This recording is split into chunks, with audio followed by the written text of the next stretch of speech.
Tommy Fury should have what it takes to silence the problem child. This fight goes down in less than 1 week's time, with there being so much on the line on both sides, but I feel like there's only one of them who really has to win this fight for their career. Tommy Fury is considered the professional boxer / prospect in this fight, while Jake Paul is generally considered the YouTuber / novice. But it's not really fair to consider Jake Paul a YouTuber anymore within the sport of boxing, as he hasn't been taking the sport seriously, staying disciplined in a high-level camp with a good team and training for several years now, building his skills up to the point where he is able to put former UFC world champions to sleep. Tommy Fury, on the other hand, is the half-brother of one of the greatest fighters of our generation, which is of course the current WBC heavyweight world champion Tyson Fury, and Tommy will be carrying that Fury legacy and last name with him in this fight with Jake Paul. Now, in terms of who has more to lose in this fight, it's Tommy Fury. While they both claim to have aspirations of becoming world champions, they are both relatively novices in the sport. They each have less than 10 pro fights, but Tommy Fury's whole life revolves around being a professional boxer. Jake, on the other hand, has other avenues and ventures in his life, having a huge following that win or lose in this fight, he can still work his way up in the sport if he stays disciplined, even though that undefeated aura and trash talk may not hit the same with a loss on his record. This is even paired with there being a rematch clause on Jake Paul's side and not on Tommy's, meaning if Jake loses, he has a safety net in the chance to get his own back, compared to Jake and never having to fight Tommy again if he gets the job done.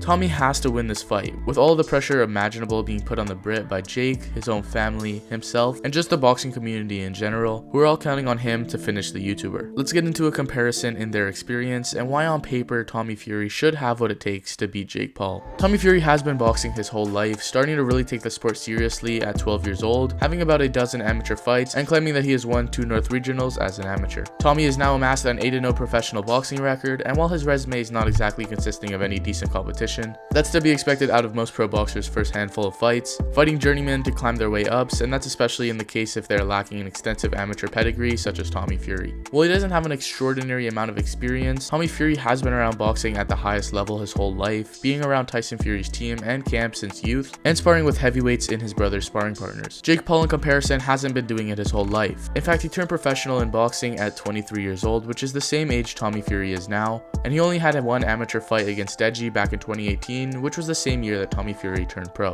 And this obviously means that Jake Paul has a lot of catching up to be done, with Tommy Fury of course edging it in terms of how long they've been doing it. With Jake lacking any amateur pedigree, most of his fights happen in the gym, with him getting in high-level sparring partners into his camp and treating spars as if they are fights behind closed doors. He has now amassed a 6-0 professional boxing record, with a couple of decent wins on his resume, and obviously his best one being Anderson Silva, who, while is old and not a boxer, is a seasoned veteran in terms of striking, and while that is probably the best win either of these guys have, Tommy Fury is the first time we are seeing Jake go against a boxer with an undefeated record who is young and is the same size as him. As I mentioned, Tommy has countless years of an edge on Jake in terms of experience, having fights on the internet from back in 2016, years before Jake ever even put on a pair of gloves. In boxing, anything can happen, and each of these guys feel like they know something that the other doesn't, but just because Tommy has an edge on paper in terms of experience as well as a longer reach, it doesn't necessarily mean that he will get the better of Jake in the fight. There are too many unknowns going in about each guy's abilities to confidently pick this fight either way, in my opinion, with Tommy Fury often leaving himself open to that right hand, which unfortunately for him is Jake Paul's main weapon that he has dropped every opponent with to date.